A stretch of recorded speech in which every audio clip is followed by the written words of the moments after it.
తను పార్టీ మారుతున్నట్లు వస్తున్న వార్తల్లో నిజం లేదని మాజీ మంత్రి శ్రీనివాస్ గౌడ్ తెలిపారు. గత 2 రోజులుగా మాజీ మంత్రి శ్రీనివాస్ గౌడ్ బీజేపీలోకి వెళ్తున్నారని జోరుగా ప్రచారం జరుగుతున్న సంగతి తెలిసిందే.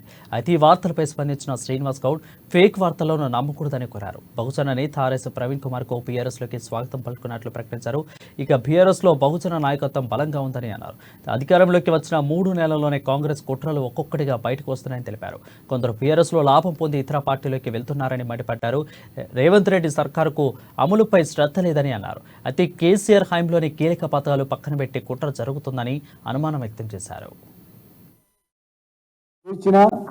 ఎన్ని పదవులు ఆశ చూయించినా నా ఆశయం బహుజన రాజ్యం, నా ఆశయం బహుజనులు, పీడిత వర్గాలు, అగ్రవర్గాలు పేదలకు న్యాయం జరగాలంటే అది కేవలం బీఆర్ఎస్ పార్టీతోనే సాధ్యమవుతుందని చెప్పి ఆలోచించి ఈరోజు ఆర్ఎస్ ప్రవీణ్ కుమార్ గారు మా పార్టీలో జాయిన్ అయినందుకు వారికి హృదయపూర్వకంగా వారికి స్వాగతం పలుకుతూ అభినందిస్తూ, బడుగులకు అండగా ఉంది కనుకనే కుట్రలు కుతంత్రాలు పన్ని అసత్యపు ప్రచారాలతో లేనిపోని అపోహలు సృష్టించి అభాండాలు వేసి ప్రలోభాలు చెప్పి మరి ఓట్లు వేయించుకున్నారు.